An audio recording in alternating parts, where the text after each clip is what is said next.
So it's like, God bless you, Buckley. Great shot. What did I mess up in this fight? What did I do well? The one thing I like this quote, somebody said, man, Buckley sent Impa to the shadow realm. Cool, he did. But you never know who you are when you come back from that.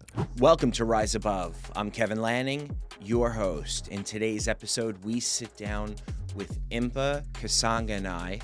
Impa's journey to the top is a testament to resilience and determination. Despite numerous setbacks, he rose to become a world champion. Join us as we explore his incredible story and what it takes to be a true champion. Let's welcome Impa. Also, to our weekly listeners, thank you for tuning in and supporting the show. If you enjoyed this episode, please hit the like button, subscribe, and give us a 5-star rating on your streaming platforms. Thank you again for all of your support. Let's rise above with Impa.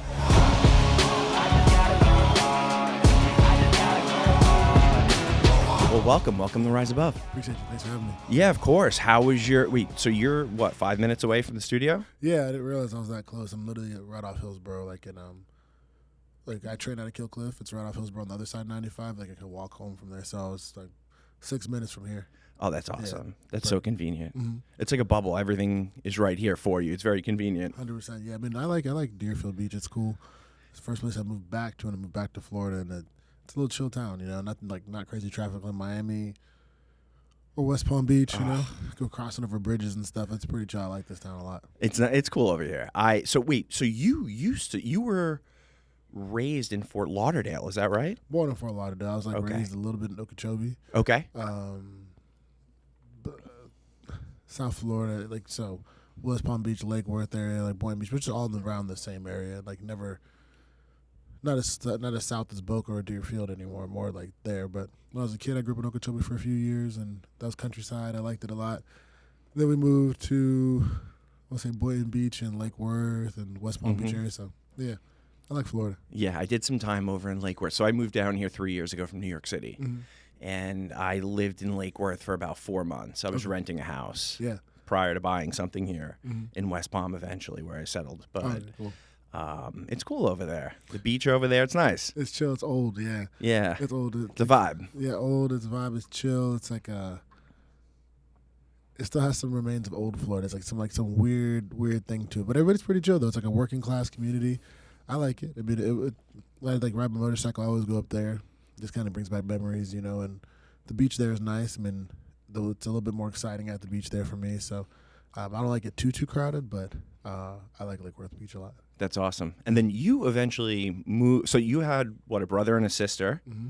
I know more about you than you know. No. It's okay. No, you're like, oh, yeah. No, so you and your siblings, you guys, you moved to North Carolina, and that's where your upbringing pretty much was for the most part, middle school, high school? Middle school, high school. Well, end of middle school. I went to middle school down here. Went to Middle School of the Arts in West Palm Beach. Okay. And then, just at the end of 8th grade, I finished 8th grade in North Carolina, went to high school in North Carolina, and most of college in North Carolina, 2 years in New York, or a year and a half in New York City at a junior college. But pretty much most of my life until I moved back to Florida was in North Carolina. How did you like New York? New York was cool. I never fall asleep. I'm a wanderer. So it's I wish I rode motorcycles then, because I would have been everywhere, But I was in junior college. It was crazy. All the junior college stories are true and worse. So it was fun. I don't know. I loved it. I lived in Brooklyn. I lived in Manhattan, Bed-Stuy, and I lived in pretty much between those two areas. But it was fun because I got to explore. I didn't grow up in a city. I never grew up in a big major city. So I was every day, every night. I was up early, exploring another part of New York, going over into New Jersey or whatever the neighboring state was, and I would just kind of see how I can get around and explore. I would literally just hop on the subway and just take random routes and see where I go, and I enjoyed it a lot. I had a great time, and I learned a lot about myself in that time. We had 9 guys in the room, maybe this studio a size and a half, maybe, and it was a lot of fights, a lot of fun, but a lot of really good football, and it kind of put me on a better path, Yeah, that's the way everyone lives in New York. You're in a studio apartment with you, your girlfriend, your best friend, and like 2 other people Right. that you don't even know. And barely make rent still. Yeah, New exactly. York City. So, okay, so wait, so you go to high school in North Carolina. Mhm. What was so your friends when you were younger? What would they describe you like? What was your Oh. personality like when you were younger in high school? In high school, I was a little eclectic, I could say. I was nerdy. I played tuba. I was in marching band my freshman year. I was into everything. I mean, I like challenging myself. I was like working out. I didn't play sports till my senior year of high school. Really, I was kind of running around. I just love people. You know, like the church I went to, Elevation, was actually based like they started in the auditorium. Well, not really started, but their earlier days. There was in the auditorium of my school, so I had a lot of friends from there. And man, I was in choir, I was in band, and I just like working out. So it was fun. I had a good time, and I worked at the local grocery store. So everybody from school, I got like all their stories, and just had a lot of fun. Always willing to help, and I was kind of like, I was very much to myself at that time. My little brother and sister, my brother's 6 years younger than me, my sister's 12 years younger than me. So I was always like at home watching them. I was The leader. in a sense, yeah. My parents trusted me to do that, so like I never partied. I didn't drink at the time. I didn't go out. It wasn't my thing. My best friend Layla, growing up, like she was in the apartment downstairs for me and their family, so our families always helped each other out. But other really great friend John, like that. I grew up with her, my 2 best friends. So if I wasn't hanging with Layla, John and I were playing football outside, catching the football, or playing FIFA. And then he worked, I worked, and I just annoy his mom and steal all the cookies or something that she make. But I was always home. I love being around my dad and my mom, so like I was always family oriented. So people in high school, like they must have probably seen me as a loner for like the first 3 years of school. And I would always bring my little brother to basketball games because he wanted to play basketball. So I'd pick him up from school when I could drive, and like take my little sister out. That was about it. That was always just family to myself, and navigating life.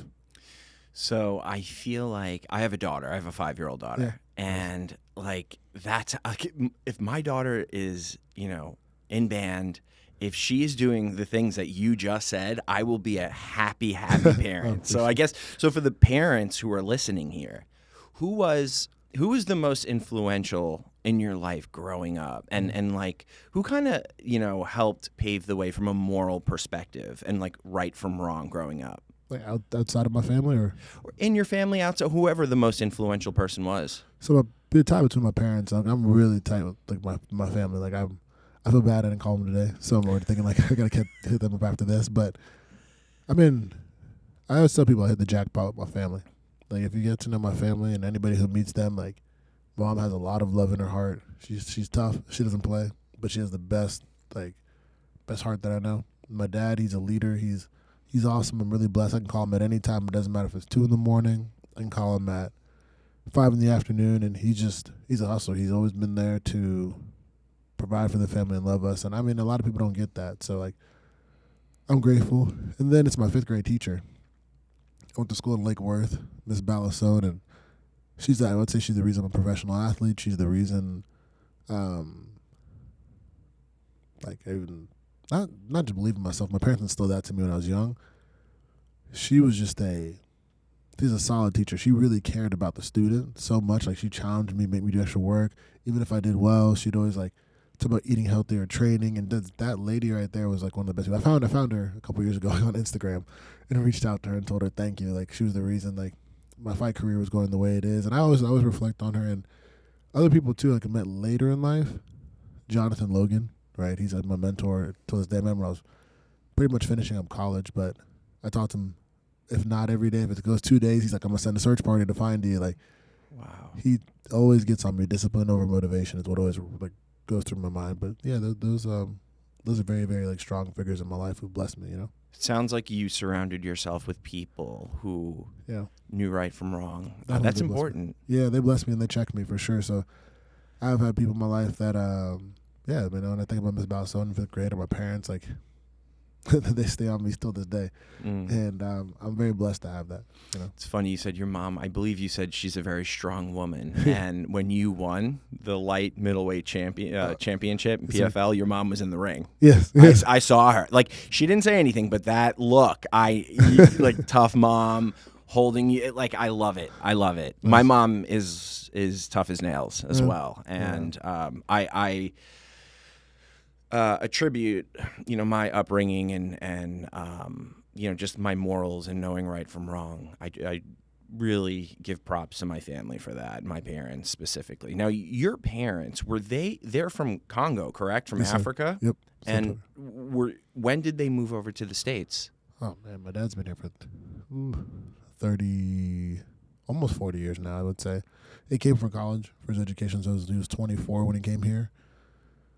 So that puts him at, what year is it? 24. He's here for 30, let's say 36 years now, maybe. My mom, a little bit about the same, a little less. Yeah, they didn't meet till they came here. So they met in the States? Yeah. Oh, wow. Cool thing, my dad told my mom when he met her, he's going to marry her. He's like, I'm going to marry you. And she's like, no, you're not. And after like a year or so, they end up dating, and then 3 kids later, they're best friends. They're an inspiration for me.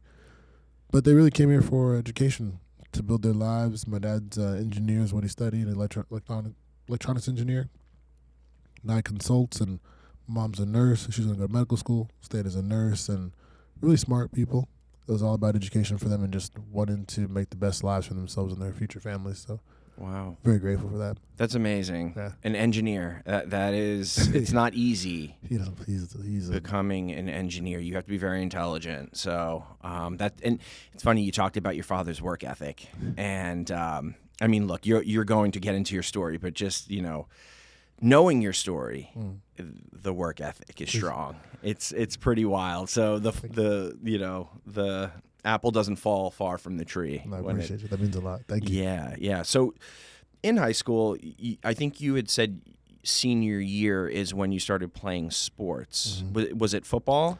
Football, yeah. When I was a kid, my parents would do like the random season, but I wasn't really allowed to do anything like serious or besides focus on school. And I played music growing up, like tuba and guitar and stuff like that. So they were back home in Congo. Like, it wasn't, you go to school, play sports, go to college and stuff. It's more do great in school, get a scholarship, go overseas, stay here in Congo, or go overseas and make the most of your life. Doctor, lawyer, engineer, accountant. Those pretty much all options you had in the African house for the right reasons. They just want you to have the best life. Of course.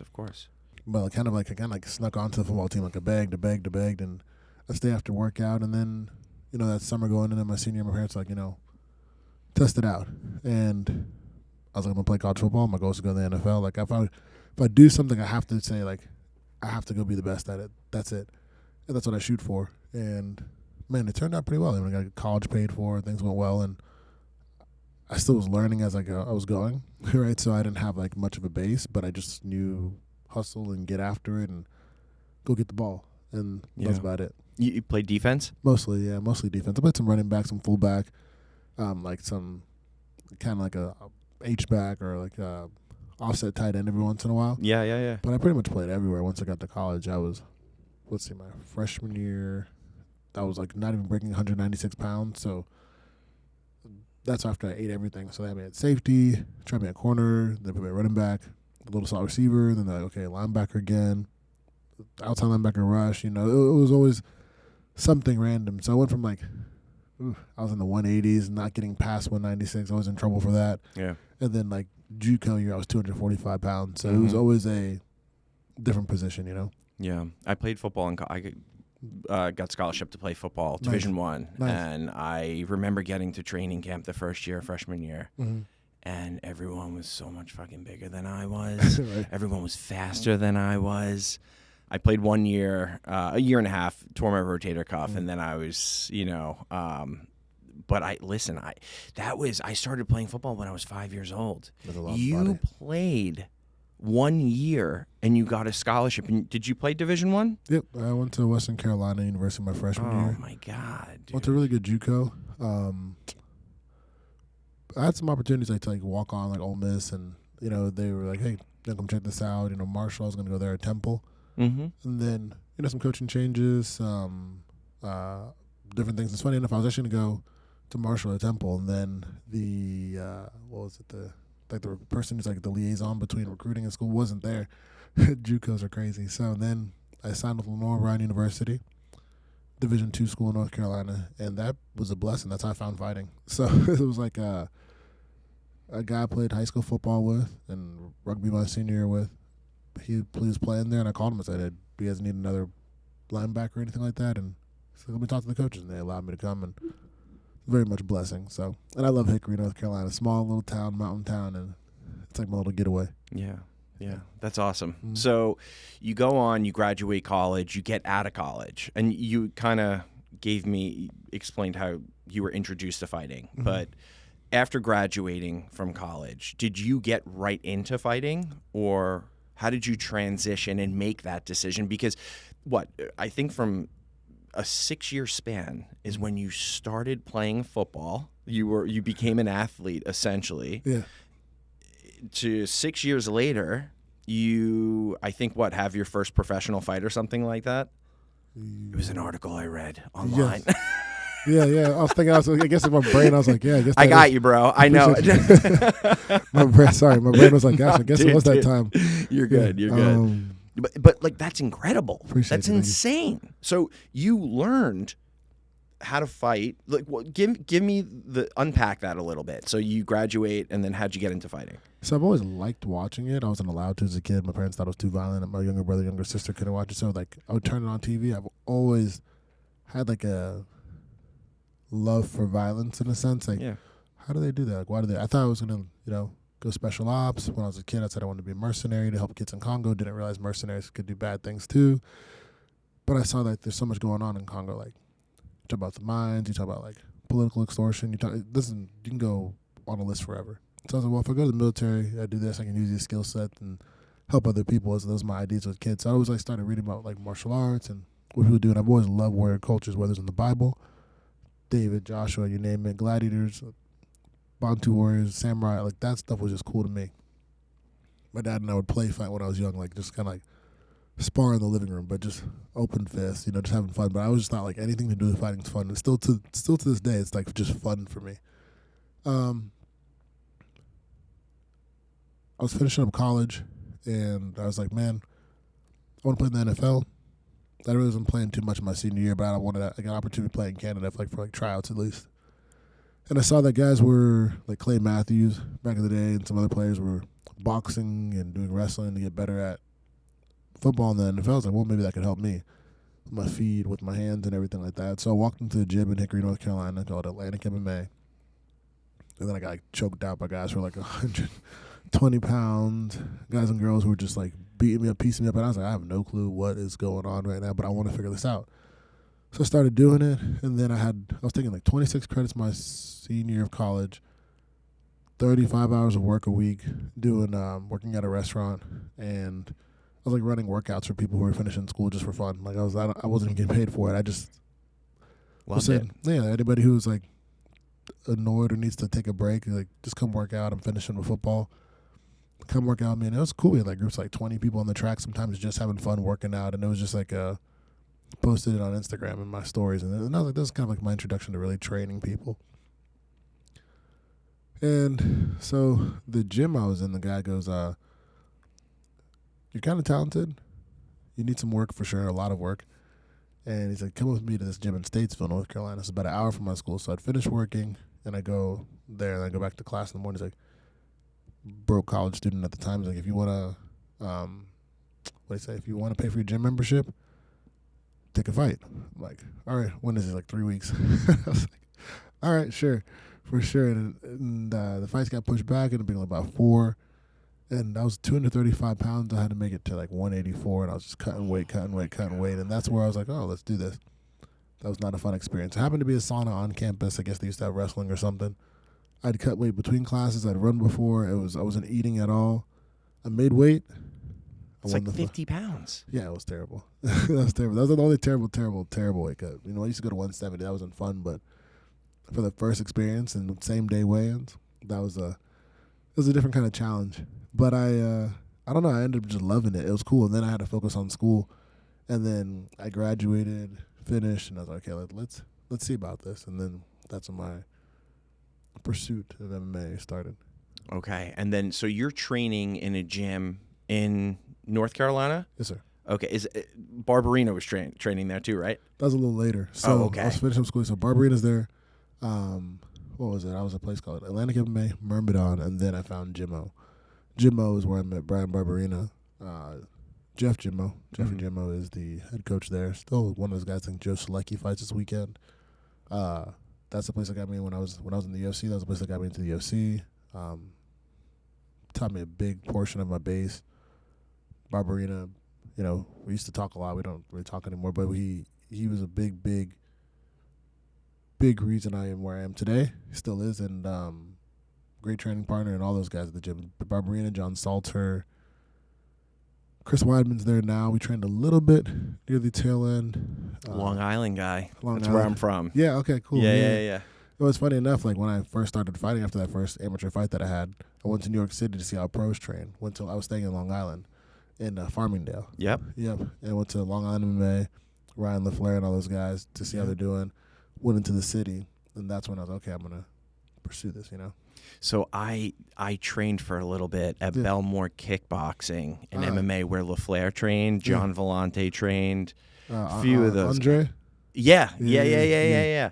I that's where I did a little. I mean, I did it for maybe like a year. No way. And I mean, I was working full time, but I mean, the work ethic that you need to have to be a professional fighter. I mean, I went to UFC 300, and all around me, kick him in the face, knock him out. Like, why don't you just, someone's on the floor, stand up. And mount, and he's like, just stand up. Right, Like, come on, dude, you have no idea. And he's gassed. It's the third round. Like, the reoccurring theme in your life is pushing forward and facing hard work head on. And I feel like, this podcast is to educate people on, mental health, whether it be addiction, whether it be abuse at a young age or even as an adult, or just your standard, anxiety, depression, and even procrastination. People get caught up in procrastinating, and it feels good to not go out of your comfort. It's safe. It's a safe feeling to not go out of your comfort zone. Right. And with football, with going away when you got your scholarship, and then graduating, and then getting into fighting, and changing gyms, you're constantly going out of your comfort zone. Right. Now, for you, can you describe a little bit how you're able to so easily go out of your comfort zone? Because for me, anytime I'm going out of my comfort zone, there's fear. It's like the hard work, or I'm not going to be good at this. Well, I have to start at the bottom and then work my way up. It's tough work. And I just get overwhelmed in my head. And then I end up doing nothing sometimes. So how do you get through that? I'm willing to look stupid. That's the best way to look at it. I guess my quote for the year is, if you wish to improve, be willing to look foolish or stupid. And I think a lot of people will question you because they wonder if they could do it themselves. I kind of just don't consult with people. And I'm like, I don't know. Maybe it's people say, oh, you don't get nervous for fights. And I really believe it's because I played music a lot in my life. Like, I dropped my tuba on stage. I played the wrong note at the wrong time. You're a little kid and people laugh. Messed up a solo here or there, but it was such a good training at a young age. I still take guitar lessons again because it's just like I have to oh man, I messed up. Okay, what do I need to do? But once I figure it out, I can make it special. So, and I also have this drive, whatever I do, to be the best at it. Like, if you get to know me, my schedule is fighting. It's motorcycle content. I own a gym in Miami now. I'm nonstop working on something. I'm in school. Right, I'm in online business classes, and sometimes things get unorganized. Yeah, like sometimes my car's a mess, or my house. Thank God for Miss Miranda; she always helps me, keep it maintained. And then I work on this project. I wanted to start a garden. Then I got hot. Then I left for a fight. And it's just like, okay, what do I do? But I always keep the main thing the main thing. And I always realized that no matter what in my life, people will say like, well, how did you make this happen? Well, when stuff, like when I ride my motorcycle and I'm on like 95 or mostly 95 more so than the turnpike or in a downtown area, to help me stay focused, I would say, okay, you're entering the muck. Whether I'm listening to music, if it's like on my quad lock, I can press pause on the phone, not I just keep listening, but I zone in, like, and I lock in, and I say, okay, you're in the messy part of it, but it'll clear up. So I'll notice this lady walking across the street with her kid. I'll notice this semi-truck kind of, well, it's a 95, so like nobody's walking across the street, but if I'm like in a downtown area, lady walking across the street, I see this person like flying down the road, I can control the situation better. If I'm on 95 and there are like 4 semi-trucks and there's this person looking crazy, looks like they're swerving, like I can control myself within all that. Same thing with my goals in my life. I say, okay, yeah, no, I'm fighting. I've been training this time. I've been up since 4 o'clock in the morning. I have 3 clients before time practice starts, clients in between, clients after. But I know that at the end of all this, once it all settles, it pays off. And it kind of challenges me because instead of me saying, oh man, this is hard, this is crazy, this is challenging, I look at it like I'm attacking it head on. And for the goals, like I have to take care of my future family, my family now, it always pays off, right? Fighting wise, okay, this person took me down like 40 times. Okay, next time will be 39. Next time will be 30. Okay, now I'm going to start taking them down. Okay, cool. They got after me today. Okay, well, I didn't know about this stuff yet. So I'm still learning as I go. Talk to my trainers, watch the videos. Okay, now you're dominating that person. Same thing with school. Okay, I didn't understand this concept yet. So every time like I've looked stupid or something failed, I said, just give me some time. Give me some time. I'm going to figure it out. And that for me was always like the fun part of it. So it never became like a drag. It became, all right, this didn't look good, but give me 2 weeks. This didn't look good. Now 2 weeks turns into 2 days. 2 weeks turns into I'll get you tonight, you know, that kind of thing. And then, or it's a fight. Okay, good job in the first round. I'll get you the next 2, the next 4, right? And that for me is just always that fun, constant, challenging game of how can I improve in a short period of time. And that for me is fun. So like it helps me obsess over what I'm doing. And I know now I can embrace it because what's challenging now, fighting, right? Give me 5 years, okay, now you're world champion. Well, how do I apply that same thing to business, to motorcycle projects, to the gym that I'm training these amateurs out of, the students who are coming up in early pros? And how do I apply it to myself as a fighter? You continue to grow, you continue to grow, you continue to grow. So I never looked at it as like I really seek people's validation. I'm a Christian. I would say I seek God's. I'm not perfect by any stretch of the imagination, made so many mistakes, and that's where I'm cool with that because I realize that if I can fall short in front of God's eyes and he still gives me blessings to move forward, I can do the same thing with anything else I'm pursuing. So it's like I don't get anxious about it. I'm like, gosh, okay, I'm behind on this, but I will make it up. I will make the most of this, and then before you know it, it all pays off. Because what you do notice too is like people tell you to slow down or pull back or why are you doing this? Because they really question if they could or would not, and it's no shot at them. Maybe they're just not for that. But then sooner or later they ask you how you did it or if you could show them. And I find encouragement in that. I don't ever want to put it back in their face like I told you so. I look at this like, if you do ask me one day how I did it, I'll show you the whole blueprint, and I hope it helps you. You know, so that's my thing. That is very powerful. I heard so many great things in there, and what I loved, you said you don't, not for word, but you said you don't mind, looking foolish, or, I mean, I hear vulnerability and humility. I appreciate it. And I mean, anytime I practice humility in a situation, things go really well. Yeah. But to get me to the humility part, yeah. I have to go through the fear of looking like an ass in front of people. Right. And I don't like to look like an ass in front of people because I want to be cool. Like that's what my, society has programmed me. Like I need to look cool. Right. And it's not cool to look foolish or practice humility in some situations. So I love that you can come on here and share you are a success story. Appreciate it. And you start with humility and vulnerability, and that's powerful, man. And like that helps a lot of people because of what you're doing and where you're at. I also feel like, to sum that up, this too shall pass. 100%. You were talking about being on your motorcycle and approaching, just the congestion and the madness, right? And staying focused and staying in the zone, knowing you're going to get through it. It makes you more alert, right? If someone's crossing, and then you'll eventually get through it. Right. I sometimes, like, even on a run, as simple as a run, I'll do like a 5-mile run or something. And then mile 3, I'll just like, I should quit. But I know if I just hang on through this one song or these next couple minutes, make it to 3.5 miles, then to 4 miles, like, then I'll start to coast and I'll get through it and I'll be fine. And I'll be so grateful afterwards that I pushed through and it passed, like that bad feeling passed, that uncomfortable feeling passed. Let me ask you a question. You talked about, you went to, you're in grad school, MBA, is it? So I'm taking a certificate program like with Harvard Business School. Okay. It's, it'll give me credits like towards it, but it's more so just it's a certificate.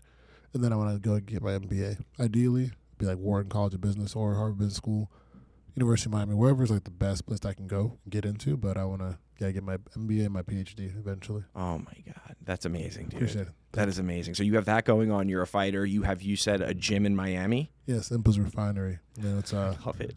I love it. To refine the human. It's not just about like I use martial arts as an avenue and fitness, but it's really about like refining the human. I think everybody's like the gold, and you gotta go through the fire, so I go through it with you. You remove the impurities to see who you really are, and based off 2 statements, a verse and a quote. It's like the verse is Proverbs 14:23. All hard work brings profit, but mere talk leads only to poverty. And secondly, it's like how long are you going to wait before you demand the best of yourself? And that comes from Epictetus, who's a much longer quote, but I always change it to like how long am I going to wait before I demand the best of myself? So those are like 2 things I always challenge myself with, because when I was an amateur, it's like, what do you need to do to get better? Refine yourself, and same as a pro, same thing. So yeah, I have all that going on, and it keeps me going. Do you thrive in when you have? Do you need to be very active? Because I read something that said, with the UFC, there's a significant space in between fights, and you were in the UFC, Yes, sir. and then you left the UFC, and you went into the PFL, and you were saying how grateful you are because you're so active in the PFL with the season, and for you that works for who you are and your work ethic and staying active. You thrive when you stay active. Right. And I feel like that bleeds out, not only is it just with your fighting, but it's with, you have a gym, you're getting your MBA, you have all these different things going on. Do you feel like you found your niche, like you thrive when there's a lot going on? Yeah, because I find life as a challenge. Like, you are a lot more complex than we give ourselves credit for. Being cool, we talked about people push you to be cool, so everybody's got to validate you. Don't do the uncool thing. I mean, yeah, okay. Only focus on this one thing. Okay. But the ones who tell you that, they eventually hate what they do, or they don't have too much of themselves later on in life. They don't want to go into the muck. They always want to like rest or just chill or relax too much. And I don't get it. Like, I mean, if it's for you, yeah, great, and you're happy and you're content, and that's it. But I've always like seen people who do great work that have a lot of things going on, and eventually it comes together, and the dust settles, and people are like, "Wow, look at your life." I love when I have activity because I know when I didn't. Right? I remember like there was a time I lived in my car. There was a time I lived on a farm, and I was just like, "Oh my gosh, I need clients. What's going on? Life is spiraling." But I was still training, right? I was still this, and I was still reaching out to people, and kind of like that was the muck. That was the messy part. But I was pushing to get clients, pushing to get this, and then all of a sudden it all came together. It would buy the gym. I bought the gym of my trainer, right? Dieter Navarro. He still coaches me at Kill Cliff, but I bought that gym. And I'm gonna take on this program. New set of clients, more people coming down. But that was being built when I was on the farm. That was being built when I was in the car. That was being built when I first moved to Florida, when I had one client. And now it's like 40 sessions in a week or something. I'm like, man, like that's a blessing. But if I didn't push myself and challenge myself to stay active then, I wouldn't be reaping that benefit now. Same with fighting. All the time, I remember I used to drive 2 hours to this coast to train. I would do this. I would call. I would read. I would study. I would practice time before practice, 6 a.m., shower, start practice. 10 a.m. practice starts. After practice, shadow box. And before you know it, it's like, oh, you're a world champion. But if I didn't do that then, well, now, okay, well, with school, like I remember taking 26 credits. I would do this. And it was just like, it seemed crazy at first. It seemed like this, but like that activity gets me going, right? And I love the feeling because I wake up in the morning excited for the day, finish the day exhausted from putting everything into it. And that's how I know it's a successful day. And what I realized that always compounds. So now I can trust it when I say, okay, I'm going to invest in this project now. Let this go financially, time-wise, friendship-wise, hanging out-wise. And before you know it, it all comes together. And then people are like, wow, like you did something pretty impressive. And I'm not asking for people for their validation. I'm just like, you could do it too. And I hope you realize you can. You just got to see it now and then see what it's going to be like in 3 years. And I was looking like, I like about the PFL versus when I was in the UFC. I'm working. I stay active. And when it comes down to it, this is my job. All the other accolades are cool. But when you step in a cage, it all comes with it. Like you can put title fight, you can put greatest ever do it, you can do all these different things. But when it comes down to it, it's just like you and another man stepping in there and it's like, let's go. And dominating, killing your opponent, taking him out, and that's it. And once you do that, the things come with it, so you don't have to focus on too much else. For me, that's kind of like my getaway. It's the fun part, and how much it benefits. And the cool thing about PFL, you stay active, so you stay in the headlines, you stay active, and you can leverage it. It's great for business, right? The UFC is too. I mean, of course, they're a mega, industry, mega footprint. They have a big footprint in this, but sometimes, like I said, God blesses you. My grass is green here, right? So some people always want to say, I got to get over here, I got to do this. And it's great for some other people, but for me, it's like I stay so active and I get to do what I love that everything else is kind of just feeding off one another. And it's like if I feel like my energy is waning, I'm like, man, how cool is it to say when I claim this victory that I had all this going on, finished this fight again, I listened to my trainers, we dominated, we got this victory, and we made solid money. And I always remember when I wasn't active, right? So, like, let's say it was like on Memorial Day weekend, I had 18 sessions, right? And on Sunday, I was just going. And I stopped, and it was like, fun day.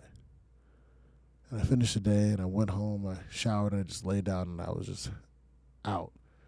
But that for me was cool because I'm like, man, I remember when I was just like, I'll see you in a few weeks, or this one client's going through this, and you're like, this client's going through this, and this client's going through some rehab on an injury or life, and you're like, eventually. But now you're like, man, like I have to push you to another day.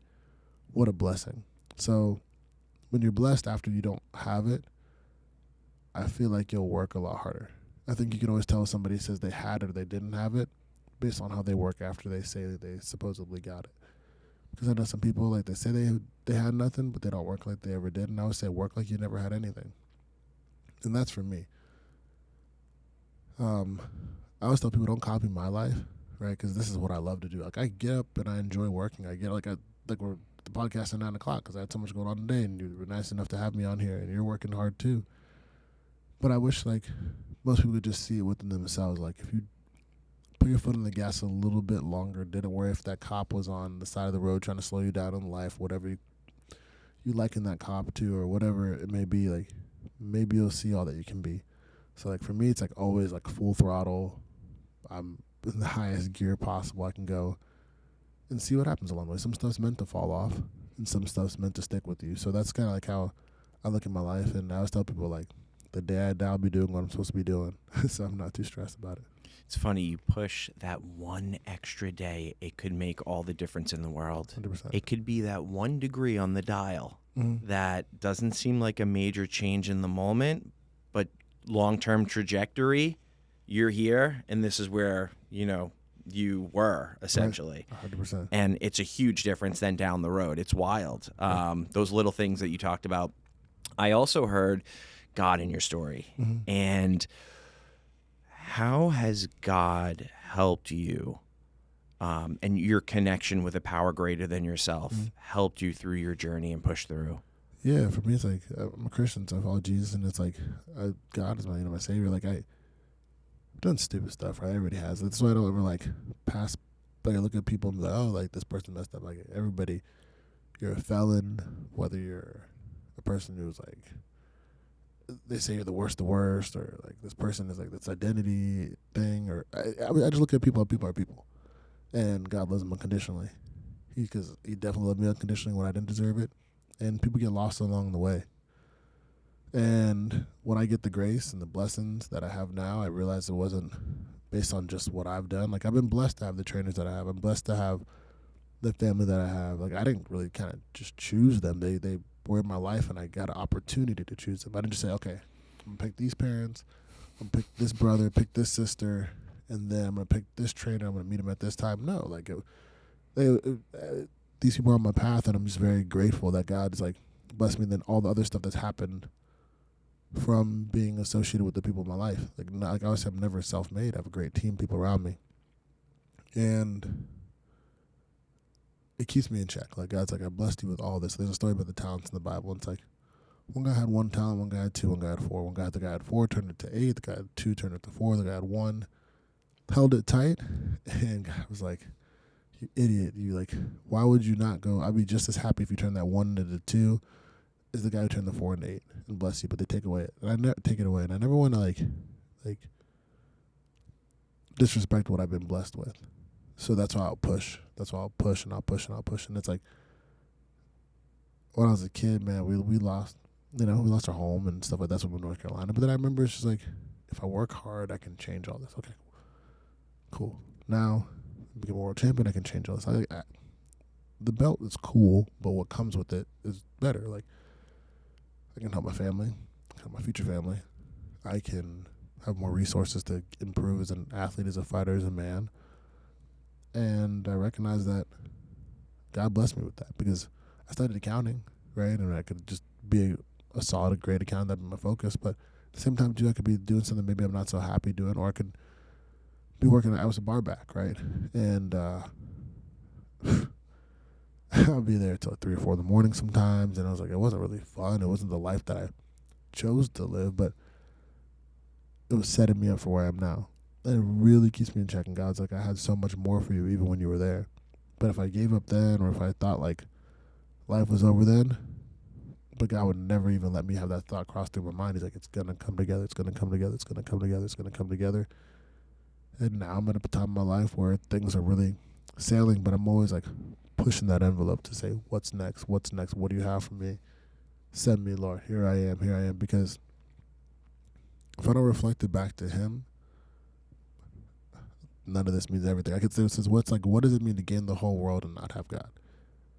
That's how I look at it. Like, I can gain all this stuff, and if I don't have God, like, it's good. Because I'm a young guy. Like, I was like, you have these temptations and all these things in life, and then you look back, you're like, is that worth it, or is it just like honoring him? So like when you make those mistakes and you check yourself, you're like, okay, slow down. Like my mentor would tell me, the first time you get caught doing something, the first time you do something like stupid, get caught doing that is not the first time you've done it. So if God gives you grace to just say slow down, just like chill out for a second, reevaluate, like look around. There's nobody's got a God around you. You're like, all right, you're in a good spot. And that's how I look at life. I'm like, man, I've been so blessed. Blessed. Like to train at Kill Cliff, to live in South Florida again. I had lunch with my teammate today. We're just looking at the beach, and I'm sitting there talking to him. Like, man, like this is the place people pay thousands of dollars to come to on vacation, and I could really walk to the beach. I mean, I'm like not in my backyard, but I can make it within a decent amount of time, maybe like less than an hour walking to these 30, 40 minutes. It's a nice walk with you and your friends, like in the nice time of year when it's not like scorching hot outside. It's a good walk, right? Take my dog, chill by the beach, get some ice cream, train later in the day. How many people get to do that? So I always like really take time to count my blessings, and I think that's what That's what God challenges me with. Do you do gratitude lists or like keep that up front?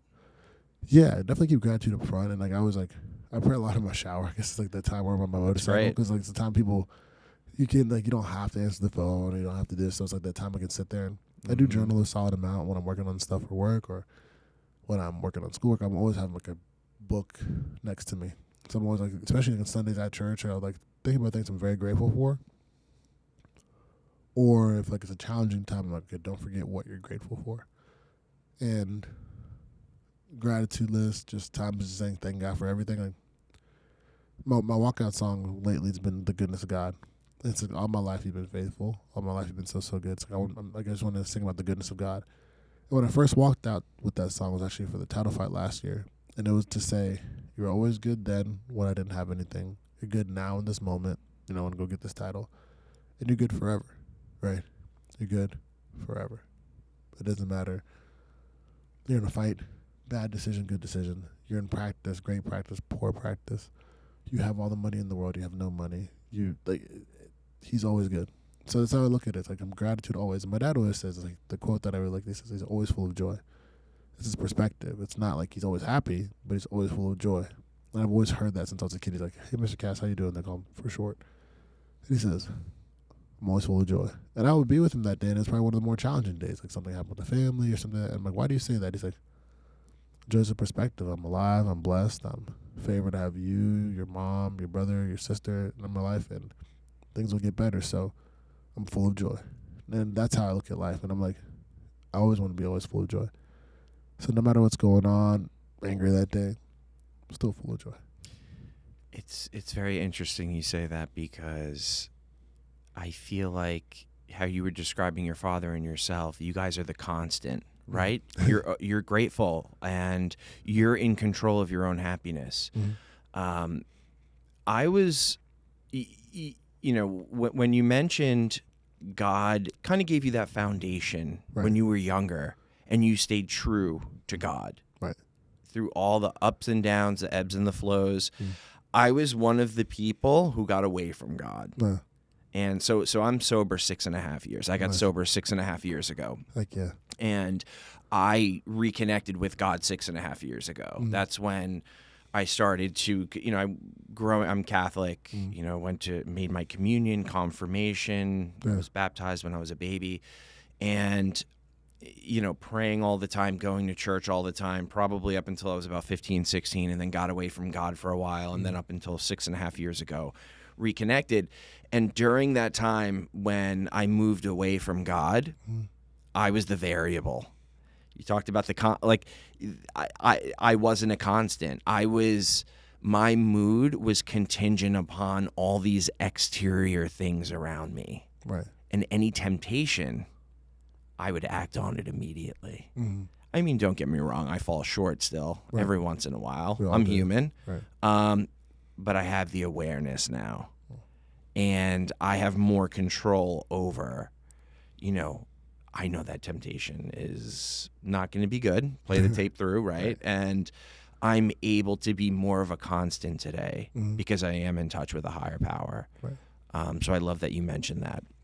Now, let's go to when you moved back to the Florida area here in Deerfield Beach, and you started training at Killcliff. Now, are you in the UFC at this time? Yep. Where are you with your fight career, and what was that transition back here? Because Killcliff is, I mean, that's a big boy gym. You're doing things if you're training there. Right, yeah. So I was at Jimbo, North Carolina, and I remember I was like, "Coach, I need training partners who can beat me up. I need people who can challenge me." And I saw guys, you know, Barbarian and them were there. He wasn't there all the time because they didn't live in town. And, you know, Scott Holtzman, all these good fighters, like great fighters. I should have mentioned Scott earlier, too. He's a huge, huge influence on my career, my life. I was, where was I? Yeah, so I just got knocked out by Joaquin Buckley, actually. And, you are a good, like, you picked yourself right back up, by the way. I respect the shit out of that. Thank you. I really do. So go ahead. I'm sorry. No. I had to say that. That was a wild. Yeah, that was a moment. Yeah, right. But I mean, I wasn't discouraged at all. I was just like, all right, like, I gotta get better. I gotta move forward, and that's it. And I was looking for a gym to get better at, and I needed a place where I can get trained by different, like, see different looks, different eyes, people who had a lot more skill set than me. And, I'm very grateful for being in the gym. It was Sanford at the time, and now Kill Cliff. December 3rd, 2020, I moved down here. All right. And a couple weeks before, I came down to check out the gym to see if this is where I need to come to. And my challenge for myself was like, okay, I'm going to move to Florida, obviously if I like the gym, but also if I can get a client, my trip here. So I put ads out, reached out to people all over Instagram, and I was like, would you want to train? Would you want to train? A lot more no's than yeses. I mean, like, obviously people were like, what? And but 2 people said yes, Rose and a guy named Brian. I was like, all right, cool. Staying in Florida. If I can get 2 clients, I know I can build to 100, I can build to 1,000, I can build to a whole thing. And I'm so grateful that I have the gym now, and I got it a couple weeks ago. So it's like, started thinking about different things. But I've always been training clients, and that's been blessing me. And that time in my life, I was like, all right, I'm moving down. So that day, I woke up like at 12 in the morning and drove straight to my client's house and trained him from North Carolina. I didn't even unpack my car yet. I went to his house, and we've been cool. His daughter just graduated high school, so congratulations to her. His son's, I've seen him kind of grow up a little bit through high school. He's a pilot now, like, he's going on his commercial. So I'm proud of them. I'm very, very proud. And they're like my extended family. I haven't seen them in a while, too, so they're always mad at me. Like, I haven't been on the go. But that was my reintroduction back to Florida. So it was like right down the road, actually, right off Hillsborough. There's like an embassy. No, not Embassy Suites. It's a like extended stay. Oh gosh, that was a moment. I feel like I was in a trap house, and I was like, I not only was there, didn't have too much money. I just like early contract in the OC, figuring out my way, not really training clients that much yet. And I was there. Then I got COVID, so then I was super sick, and I was just uncontrolled, like just sick. It was just funny. It's just the worst time. Like, funny story. Talking about like that's not embarrassing, but I laugh. I was in Meisner Park in Boca, and I was like, looking at jobs, like, okay, maybe I'll find like a, where I can bar back. I bar back a pal. And that day, I was like, man, I feel sick. I got to use the restroom. Oh, I got to use the restroom now. And I was on a parking deck. And I ended up going to my pants. I was like, this is embarrassing. So I had to go back to that extended stay, shower, and I was like, okay, I'm really sick. I was like, I'm not going to hospital or urgent care or anything like that. I'm like, welcome to Florida. And I was just like, it was not fun. It was not a fun time, but it was a good lesson. And man, I'm talking about getting whooped in brain training. I was like throwing down, like getting after it, but it was never an easy day. It was never like, okay, you're gonna dominate this. It was like, you better fight for everything you have today. It didn't matter what session it was, and you're the new guy in the gym, and you're a guy in similar weight classes, and it was good for me. It was like, these are like some of the guys like helped me till this day become a champion, and I'm so grateful. And that's what I came here for. So me moving back to Florida was cool, and I told my parents every day, I'm like, yeah, it's great. I love it. It's the place I need to be. Like, I always say, like, the quote that I say about fighting a lot is like, burn the ships, yeah, but lead me to the wolves, I'll return leading the pack. So it was always like a challenge. Like, I was always going for the hardest training partner that I could that day. A guy who just, like, if I couldn't take him down, if he could just, like, piece me up in the striking, I wanted that person. And it was headaches. It was like, oh man, like, you missed this, but then it starts like evening out. Okay, they got better, they did this. And that's what I love about this gym. It's just like that place that you're like, I gotta figure this out. It's like a ludus, like where the gladiators would train and learn. Like, that for me is what it's like. And it was just cool coming back. And I would go to the beach a lot. Old trainer Jim, I would say, you move to Florida, go to the beach every day. So I'd wake up in the morning, I'd walk to the beach, and just started thinking, and it kind of came back to my mind lately. It's like, I'm really blessed to be here. And don't forget that. Like, don't forget you're blessed to be here, and you love what you do. Like, I wake up in the morning, and I just love what I get to do. I love getting in fights in the gym. I love, like, just throwing down. Like, one of my best friends and training partner, Aaron Jeffrey's in town, and he just loves the work. So he's always a challenging training partner. We got like Delana Taylor, right? My brother, it's like different guys he just work with. But moving back to Florida really showed me, and till this day, it still shows me, like, you can be so much better. You have so much more work to do. Thinking on this podcast, you're bringing back memories. I'm just like, man, I'm going to get home and be like, all right, what can you do now? And you're just grateful to be in an environment like that, because I just thought about when I was in accounting, how many times I would sit down literally by the watering hole, the little coffee spot in like the little communal office, and people talk about, I need to go work out, but they don't. Or what's your life? Oh, well, this weekend I'm gonna do this. We're gonna get drunk. Or I'm gonna do this. What do you do? Like it's like a little job. Where you're like, life could be so much better than this. Then I'm around people who out there who are crushing it. Like they got this business, they have doing this. I'm like, okay, but it wasn't as much of that. You finish practicing in a gym with the guys that you train with that are really wanting to get after it, and it's always about how can you be much better in life. Like I talked to Dieter Navarro, my it's my main trainer, like head trainer, all the time, an hour, like in the morning, hour in the evening, after the night, just talking about like getting better, like or this, and it's just like nonstop. And then he's pissed off at me because he's like, why didn't you do this? Why didn't you rest? And like we go back and forth. Then he's like, okay, well, how could you do like this? And then I'm like, well, I felt this, and he's like, no, work on this now. Okay, cool. And then I'm talking to Herbert, or I'm talking to somebody. I'm like, Lance or Henry or G Jones, or you're just like, okay, Robbie Law. You're just like, oh man, I try to work on this, and I'm pissed off about it. Then he's happy, he's mad about it. He's like, no, this was good. Don't be so like discouraged. Like it's always that back and forth, but you're always striving to get better. Yeah, that's a cool environment to be in, because like I pray that one day when I'm a husband and I'm a father, like, and a dad, like all that, like I can instill that into my kids. Like every day, strive to get better, and if you don't get better that day, be pissed off about it in a healthy way, because that's gonna make you want to like grow. And you'll see a lot of people, and like maybe you start kind of in the same spot, then you start separating yourself, and then you'll find people who are just like demanding the best of themselves, and you love that, and you're just like, gosh, like what a cool feeling. And I just came up on this week in training, like, wow, like how cool is that? Like our whole day is about getting better. Not everybody gets that. Sometimes it's like very monotonous, and I wouldn't want to live in that anymore,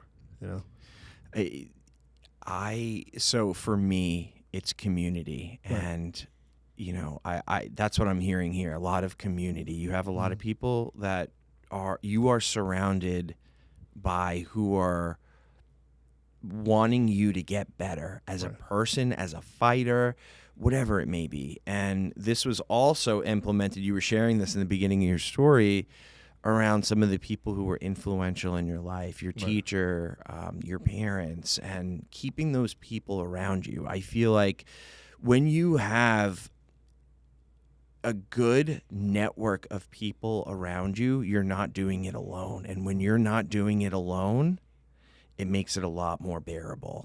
100%, yeah. 100%. You're doing it with people. You're not alone. I've done the isolation and tried to do things alone, and it just doesn't work. Right. One person, a community of people is better than one person trying to crack something. Right. I do go to self-help meetings for my sobriety. Awesome.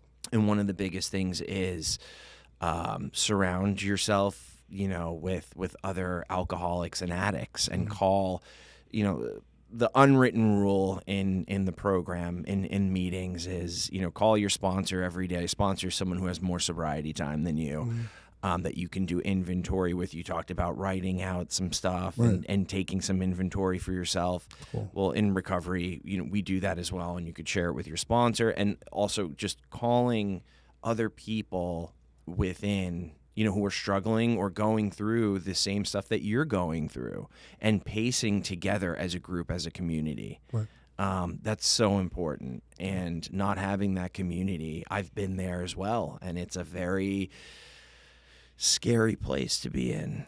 Yeah, isolation isn't a fun place. Like people think it's good to isolate yourself, like when you're like head down hustling, you're going in a positive direction. But I think that can also like be like the place where the devil brings the temptation. You're like, oh, I'm by myself, I'm alone. So I'm like, it's challenging too, like even like being in South Florida, like without like first getting to the gym and you don't know anybody and you're on your own. You're like, come and make this dream happen, but how? Yeah. Right, not everybody's gonna like you. You're not gonna like everybody. They shouldn't like everybody. Not everybody's. It's like you start thinking like, okay, what am I? This wasn't healthy. This is. Then you're like, you start. Why am I doing this? Like, why am I doing this? Just trying to bring peace in the wrong direction, right? And I think that's really good to have like a positive, healthy. I'm like, there's a church called Journey Church. And Pastor Scott has been a great mentor of mine. Excuse me. And then like Pastor Josh and like other people. But you start meeting people and they're like, hey, how you doing? You're like, oh, I'm good. How are you? Like, they check in, how's your fighting going? You're like, well, no fights right now, but they're like, well, come on over to this event. Then you go around and people are like positive. Then you check out their story, you're like, oh, you went through this, and you start realizing, like, oh, they went through something too. And that's what I was trying to say, just like not. It's sometimes we think that we're the only person who's going through something, and we also can fall short of thinking that nobody else is going through something too, and not being patient enough to recognize that. So sometimes, like, I don't know, even as being a fighter, you're like, bro, come on, let's go, get after it, and then you're like, wait. This person could be on the edge right now. You don't want to push them off the edge. Like, maybe the best thing you can do is uplift and encourage them. That's a challenging part for me because I'm always like, I want to go. Then it's like, wait, what was it like for you when you had the worst times in your life? So you kind of got to be patient with people and just recognize, like, why are you doing this right now? Why are you acting like this? Like, you're like somebody that works with you and they're not showing up the way you want them to. And you're like, hey, like, do you not care about this job? And you're like, no. It's like, okay, this is what's pulling you from this, like, can you get it back together? And sometimes it's good to check them, and then other times it's just like, what? But that also applies to ourselves. And I think in isolation we can miss that. Like, unless it's a really, like, boom, itch in the face moment, are we really going to check ourselves the right way? Or is it good to be in people in our life who are like, yeah, what are you doing? Where are you? I'm proud of you. You made improvements. And I think, like, having that community is, like, it's one of the biggest blessings that we can have. And that's the thing I like about the gym. People who are going to hold us accountable. Right. Yeah. I need people around. Some friends have come to me and been like, listen, no offense, but I noticed this, and this. Are you all right? Or like, maybe you shouldn't be doing that. Right. And I'm in a place now, I've done the work. I've done the inner core work. I've done the work on my insecurities and why I always felt less than. And whenever if someone said something like that to me, tried to hold me accountable, when before I did the work, I would take so much offense to it and I would get defensive and I would go lash back out at them and push them away. Right.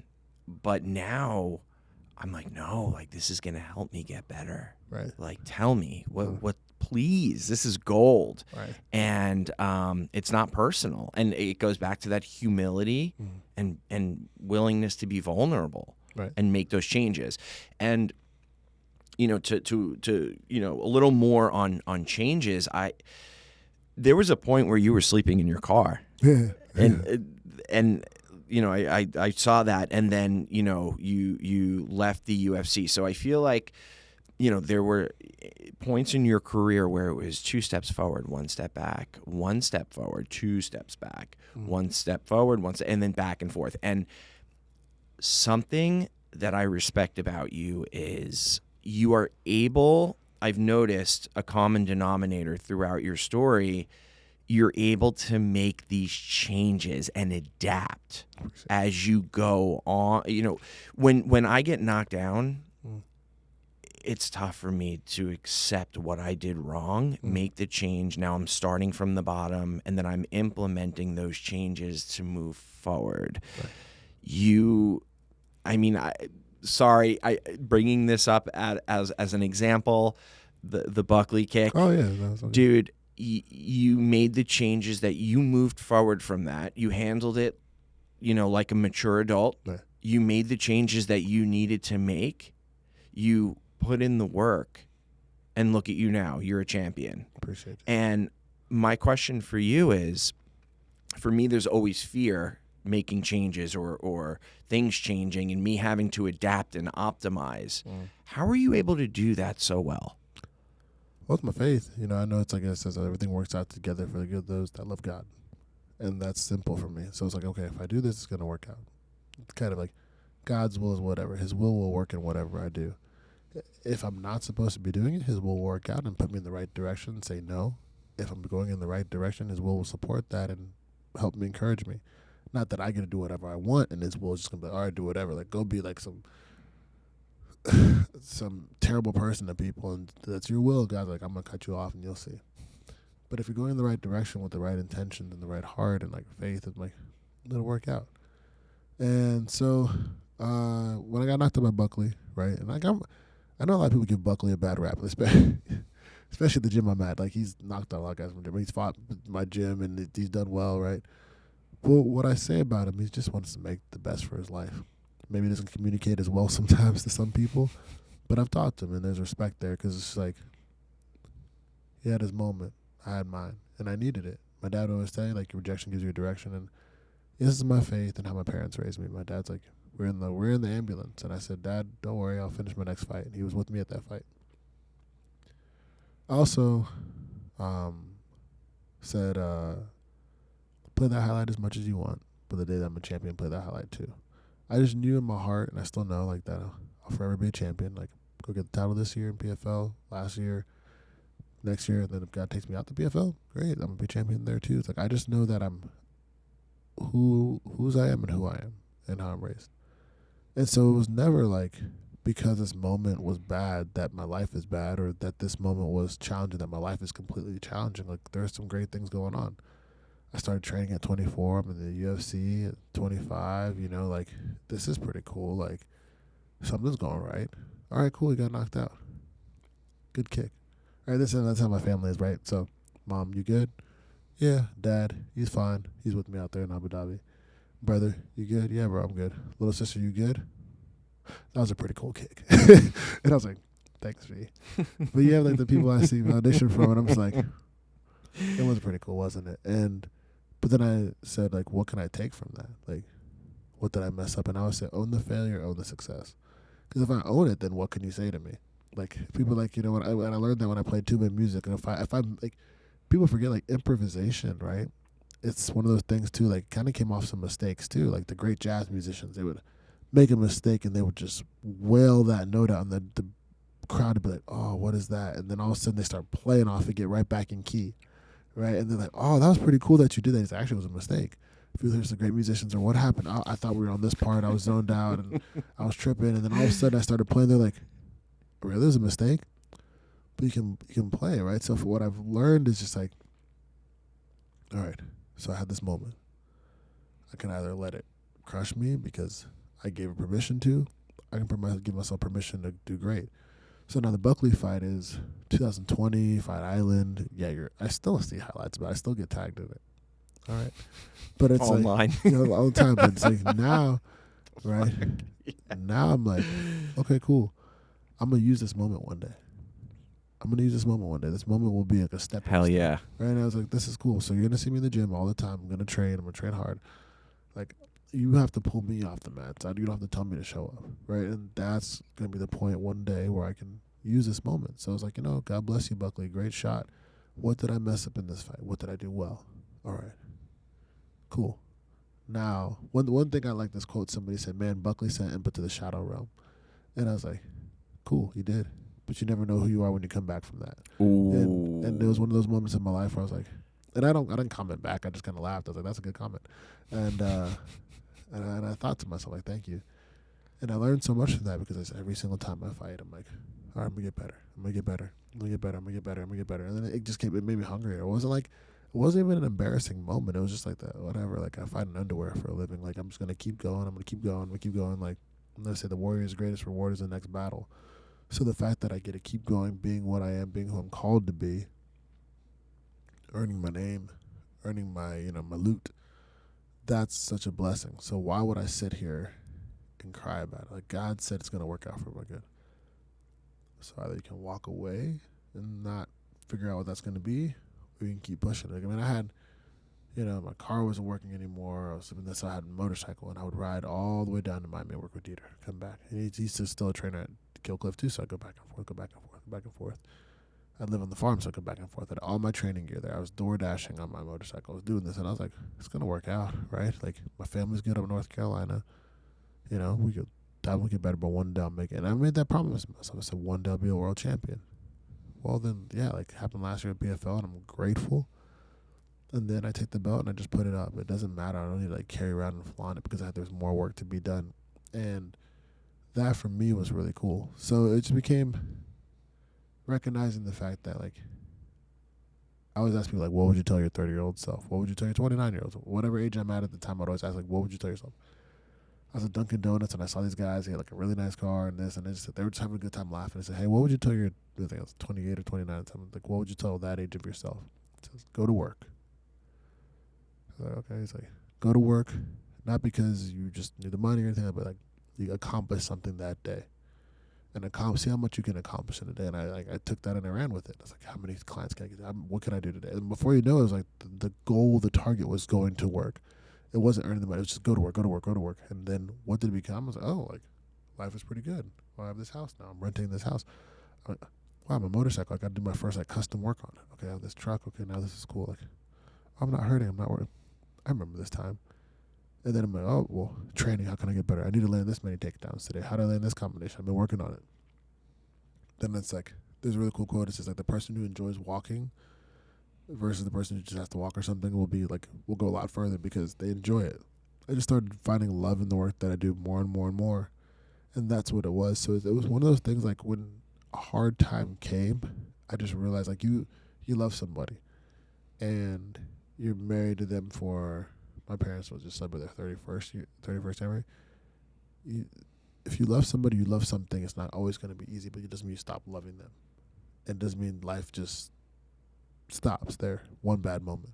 Sometimes there's a pause, sometimes there's a challenging moment, sometimes there's a reevaluation, sometimes there's like a shift in the flow or something, but maybe love never stops. So I look at fighting, I was like, man, all right, you got knocked out. What are you going to be from this? All right, cool. You're not in the UFC anymore. All right. And then I always people say like, yeah, thank God the UFC cut me because I wouldn't be here now. PFL cut me. Okay. Then I'm like, God's got a better plan. But no matter what, I don't seek validation from who has me. I'm going to keep seeking validation from God. And that's the cool part for me. It's like, because I know I'm unconditionally loved, so I don't have to really stress about it. And I'm unconditionally loved. And that's definitely proof because I'm definitely not perfect. So that's the cool part. It's like, thank you. So what do I need to do to get better? What do I need to do to get better? What do I need to do to get better today? And before you know it, it all starts clicking. And the ones who tell you to like pull back, slow down, don't do this, don't do that, then you start watching their lives. You're like, why aren't you happy? Because you're not challenging yourself anymore. You're challenging yourself in the one spot that you're comfortable, that you're finding success in. No, like I find joy that I'm like, dang, I messed up here. That was a terrible business move. But if I can figure out 50 terrible business moves by the time I'm 30, which I'm now, by the time I'm 40, maybe I won't make those same mistakes. Mm-hmm. So now I'm like 10 years from now, maybe I have 7 more years fighting. Maybe I have 1 more year fighting. I don't know whatever God gave me, but I pray 17 more years to fight. But you and Yoel. yeah, right? Yeah. Shout out to him. And it's like, now I'm at a point. You've made this mistake. You've done this. Ooh, should have done this for your taxes. Now you're on a fine. Okay, now you did that. Okay, well, that was interesting. Now school's going. Then it's like, okay, well, maybe I didn't get my MBA right after college when I was 20-something. But I did become a professional athlete, world champion. This is going well. Now I've done this. I got my accounting experience, and now there's respected. You're getting into consulting, and then now you're doing a job, and you're making a solid 6 figures a year. You're fighting, doing what you love. They respect your schedule. You have a business that's running, and you can catch all the mistakes before they happen. My business manager always told me, you can let everything go, restart, go back in the car on your farm, and still make the most out of your life. So take the risk now. And before you know it, you're like, wow, I've been taking these risks, and I'm in a great spot. And now it's hard for you to get caught. Like they say the masters failed more times than the students attempted. And that's a cool place to be because now it's like you watch this, and that's why I like to love to talk to older people. Because when they're older, they're like, they've been through these mistakes. I just start taking their lessons. They're like, how'd you figure that out? Well, I remember you said this months ago, or I saw you do this. Now you're thriving. And I said, okay, you made this many mistakes till you're 30. Now you don't have to run into the same mistake by 31, 32, 33, 34, 35 to be living a pretty solid life where you're not making as many mistakes as before. I think that's why people should challenge themselves to like take on different endeavors because you never know. You might be great at fighting, but maybe you have a knitting business that takes off on TikTok, and then before you know, you're like, you never have to get punched in the face again. Now you're just doing it because you really love it. And I feel like a lot of fighters specifically miss out on that because they think they shouldn't do more than what they're doing now.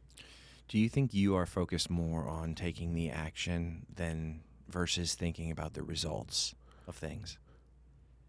Yeah, like because I don't see why I should worry about the result, right? If I'm doing what I need to do, or if I'm not even doing what I'm need to do, but I'm willing to take that risk and still get after it, the best will come out of it. Like that's what fight. Like you could die in a fight. People always forget that. Like I don't know why. I hate when people tell me don't ride the motorcycle, because I'm like, one, people tell you not to ride the motorcycle, and you think like, all right, I fight, I benefit these people.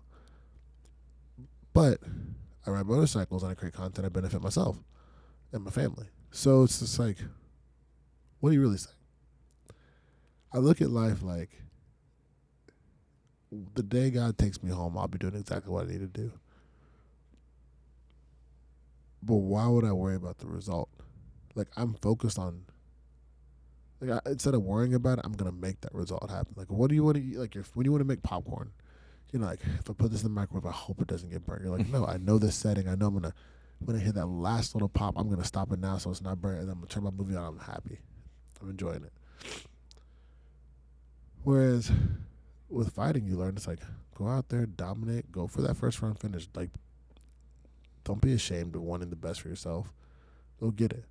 And if you take everything and you tell your mind to go in the trajectory of being the best in that exact moment, the best to ever do it in that moment, all that you're doing, if you fall short of that goal of getting a first round finish, maybe get a second round finish. Or maybe you don't get that first round finish in the first 10 seconds, maybe get it here. But if you already start like, oh my gosh, the result could be this, I'll play it safe, you got to restrict yourself.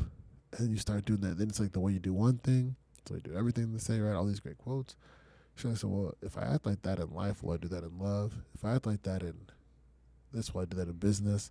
In a business that could have been $100 million business or more, maybe it stops at $10,000, and you're like, was it just because I didn't want to take a risk, right? That was a cool thing I saw like on, I don't know what I was watching as a kid, but something about a skier. He's trying to make the jump. He keeps missing the jump. Keeps missing the jump. So they adjusted something on his, I think the pole or wherever his feet were in. Like I think it was like less than half a centimeter, like a little adjustment, and he made the jump every single time. I gotta tell you where I saw it, but I remember watching it on TV as a kid. Like, is that much of an adjustment that could change your life? And then you can take that risk as much as you want, because it's only a risk if it's like you don't know how to handle it, right? If it's like you see a guy on the mat, he's a black belt, and he goes with the white belt. Like they're never saying be careful, right? But if it's somebody who's brand new and they get on the mat and they go with somebody who's a white belt and the white belt's like doesn't know what they're doing as much, this person's definitely not sure. Everybody's like, be careful, be careful, be careful. But the more experiences you take, the more risk you take, the more time you commit to it, the risk is mitigated and you're not worrying. Like if you see Gordon around on the mat with the white belt, you're not telling Gordon, be careful, because this guy that you might be like, hey, he might spaz and cut you, but you're not saying, watch out, this guy's going to submit you. They'll look at you like, this guy's taking all the risk. And the ones who take the risk, they get to be great. Like, I love the SAS, like, he who dares wins.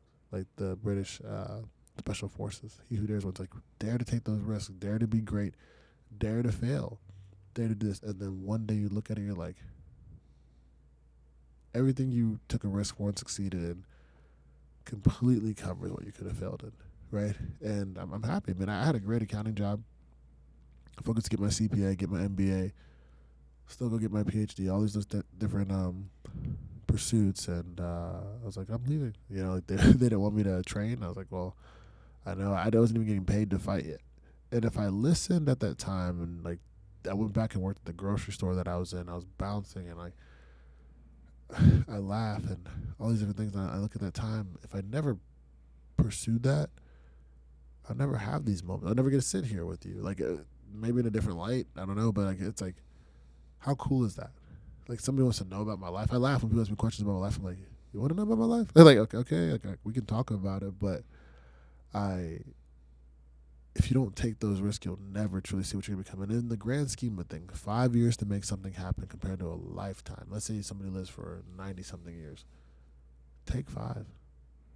The next 85, make it amazing, right?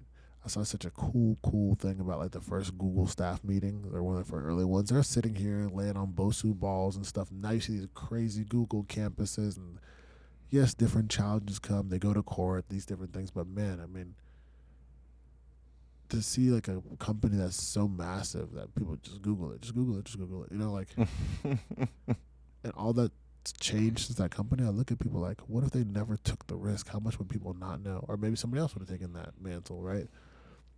But for me, it's like, I love the idea of taking that risk. I love the hike in the middle of the mountains at nighttime. I love, you know, the idea of like my friend Gator Boy Chris, like, let's go swim with some sharks in the middle of the night. My coaches don't like it. and I feel it more. Ride the motorcycle as fast. Like every birthday I do it. Go down to Miami, and I ride the motorcycle as far and as fast as I can until I'm ready to stop, run out of gas. It goes as far and as fast as I can until I run out of gas again. Then I chill by a beach, and I'm like, okay, we're alive. Let's go. God says it's not your last day on earth. Let's go make the most of this year. But you'll never, I don't think you'll ever be truly satisfied in life if you never take a risk. But I wouldn't be here, right? My parents would have never left Congo. Could have taken the comfortable route. They could never try to learn a new language. My dad never had to go wash dishes in a restaurant in Charlotte, North Carolina when he came here and learned the language. My mom didn't have to leave Congo. They could have went to Europe, know the language, come back to Congo, and probably still live great lives. But then their kids, my brother's a basketball coach at the University of Tennessee, and my sister's going to West Point in June after my fight. I get a fight in the PFL, I get to do what I love. Am I really going to complain about life? Right, like that to me just, I feel for those who don't get to take the risk. I really do. Yeah. What advice would you have for the Impa who was bar backing in Meisner? Was it Kung Pao? Kapow. Yeah. Oh, Kapow. Yeah. I'm sorry. Yeah. Sleeping out of his car. What advice would you have for that Impa? Advice I would have for that Impa: be more organized. Just get it together, bro. But no, just like if I could talk to him now, I'd look at him and be like, I'd pick on myself, be like, look at you. I would laugh, like learn to laugh in this moment, and go even harder. Learn to laugh in this moment, go even harder. I would. Like sometimes you're sitting there like, oh gosh, like, how am I gonna make this happen? So I would like push and push, and like anger would come out sometimes. Or like, gosh, I gotta make this happen, and it would drive me. I'd push, but just learn to laugh, because one day, like you said earlier, this too shall pass, and once it passes, the best will come out of it. God's gonna use this to make the most out of your life, and help other people, because it's not just about you, right? Like it's not just about you. It's not just about. What you're going through right now is not just meant to serve you. So remember all that you're going through. Like he never forgot you. Like God never forgot you. Like everything that happened in your life right now, all the mistakes you made, all the challenging moments, all the times you questioned yourself, all the times you question God, all the times you question why he has you here, relationships, this, life, that. They're like, why did this happen now? God's going to be like, you will see. You will see. Like you'll see how big your heart actually is. You'll see how big your ability to forgive, right? My thing is like, if you did me wrong, I'm over here like, forget you. And like, I think that's the fighter in me. Like, it's like, if you hit me, I'm gonna get you back 45 times. Like, if I'm not knocked out, I'm here. You're not out cold. Like, understand, like the next shots that are coming. And I love that part about fighting. Like, it's like the pure part about it. Like, oh, okay, I got you. Like, there's that fun.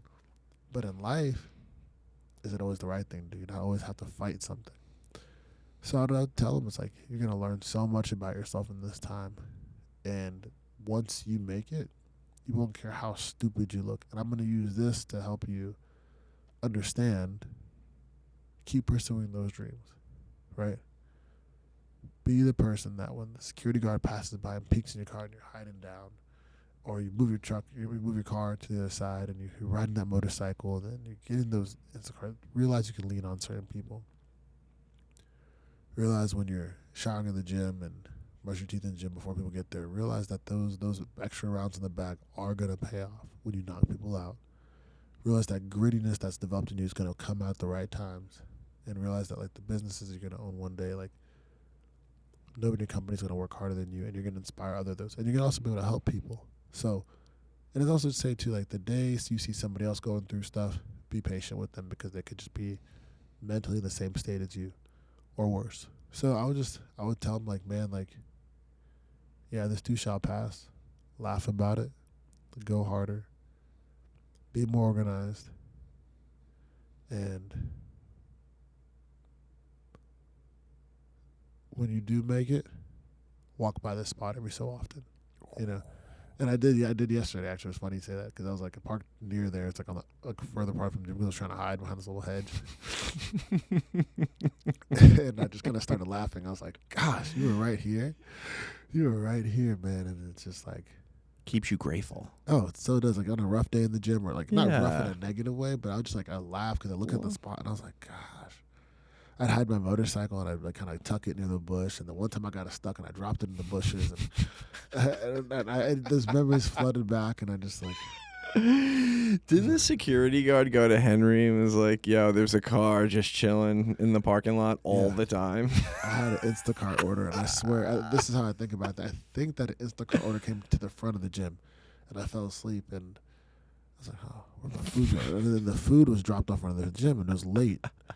And it was like, so I went to go pick it up and ran back to my car, and I was like, maybe they saw me like on camera, and they're like, hey. And then Henry's like, hey, what's going on? I'm like, and I didn't want like, I knew I kind of got myself into that situation, right? Life happens. There's some parts that I couldn't control that God let happen for various reasons, right? But I was like, man, like, look where you are. And I really wasn't embarrassed. I was just like, I was at peace. Like, it was easy. Like, you wake up in the morning, nobody's asking you for nothing. It's like people can sense the brokenness. You know, it wasn't even like they weren't even asking to borrow. Like, nobody asked to borrow money. Nobody asked them for a ride. Nobody asked. They were like, I love it. Like, they just knew something. And I ain't like, got no bills, right, man. Exactly, nothing. All I did was the car payment. I was straight. But they knew, and it's just like at that time, my life was okay. But Henry was just like, let me help you out. My teammate Marquez took me in, you know, and I stayed there. And he's like, Marquez offered me a room. I was like, no, I'll take your couch. And I had so much peace at that moment. Like, it was challenging at that time. Like, I was just like figuring out life. Like, what is going on? Back at Kapow. Well, it's funny enough. In between that time, right, which is funny, I wouldn't have been there. I had this really good job in like executive protection. The deal was you could train all the time so long as you do this job. Deal. I said, do not bring me out there to this academy if I can't train. Right? Cool. I appreciate all the background check, everything. It's cool. Graduate top of my class. And like doing some really, really cool, like, I wouldn't say confidential work. But what I can say is, I was like, all right, let's go. Cool, great money, this, I can train. And they're like, actually, we need you on this. I'm like, that's not what we agreed on. Like, well, it's either us or this. I was like, God, here we go again. And I was like, all right, bye. And I have a cool video, actually. I haven't released it yet, but I remember I was just leaving that last job. I threw everything in my car. I was like, well, here we are now. And I used to have to shave my facial hair completely, which I'll never do again in my life. But sick mustache, by the way. Appreciate you, man. Yeah. Thank you. And I was baby facing, but it's not coming back out. And I sat there and I was just like, oh gosh, like just driving home, like didn't know what to do. But I was like, you know what? We got this. Then the car time started. But I remember laughing. I was so free because I could wake up and train. I could do this. I grew my facial hair. I just was looking rough. But the one day, things started changing. Clients started coming in. Things started flowing. I was like, let's go. I wanted to go live on a farm, so I did. And my friend Matt Santos took me in. Some days I moved the cows, switch the paddocks, pick up the eggs. And there were pythons. You kill a python. You're like, okay, good. Get this out of here. It was just a cool time. And then I was like, man, we're going to get better. We're going to get better. A little bit more remote. Lived in the yurt, in the forest. It was fun. And it was like, okay, this is challenging. Ooh, it got flooded. This wasn't fun, you know? But you think about everything you did to make your dream happen. And you're like, yeah, it's worth it. And I would tell anybody, should I go through this to make it happen? Like one of the kids in the gym texted me yesterday, Coach, just got dropped off by the school bus. I'm going to be late. Should I come work? I'm like, yeah, for sure. I don't care if you work for 10, 30 minutes. Just come on in the gym. That's what it's about. Because maybe that's the one day he watches somebody and he realizes like, I can take ownership of this, and then my whole life can change. You don't know. Like, people go through different things.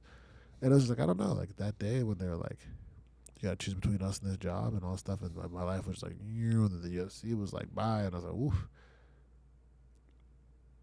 That's where I go with that, like, into fights. Like, I'm calm. Like, man, life is life. But I had my motorcycle dash because I door dash with it. That's why I named it Dash. I had everything I could be peaceful and grateful to have. I just knew that when I get that opportunity, I won't miss. And that's all that. Maybe I'm just so stubborn. God's like, you got to go through all this stuff, right? So that when you get that opportunity, you're not going to let yourself miss. And, here we are. So that's why I don't really take it like, I used to get so like annoyed when people make certain comments. I just listen to them like, they're like, you haven't taken a step in these shoes ever, right? And they just want to comment because they're not willing to do themselves. It makes them feel good. makes them feel good about what they have to say to you. And then I watch and was like, look at my life. Look where God's brought me. And like, why are you commenting about a life that you haven't lived? Why are you commenting about a life that you're not willing to live, but you say like you want this? And not in a cocky or arrogant way. I'm just like, because I wouldn't have got this without God who He's put in my life. I'm saying in a way like, why would you comment on something and you're not focusing on yourself? And it challenges me not to look at people and just be like commenting, because I don't know. Like, I don't know what they're going through. But if you're not producing in your life, if you're not making the most of yourself, just take a time to pause before you comment on somebody else's, and just ask them a question like, how are you doing it? Right? Yeah. How did you get here? What's going on? What were you really thinking? What did you do when you were on that motorcycle ride and you went 2 hours this way? And what do you see in this that looks like a bit of nothing that you can build? Imagine doing it in your first podcast. Be like, why would you do that? And before you know it, this great person on, then you this person on, then you're doing this and you're in the studio, and people might not know how it started or why you do it, but if we just listen to the comments of those people who don't really take a step in our own shoes, we'll get so lost. So I'm just like I'm very grateful for the people in my life, like I'm a trainer, Dieter, everybody, but I wish people would just take a second and pause and look at their life and be like, I'm going to commit to that risk today. I'm going to commit to that adventure and make the most of it. You know? So, I don't know, got me thinking. So I'll just start ranting. No, that was great. Yeah. Thank you. Well, Impa, thank you very much for coming on. I appreciate you having me. Your story's going to help a lot of people. Thank you. And, yeah, keep doing what you're doing, man. Thank you. All right. Thank you, bud.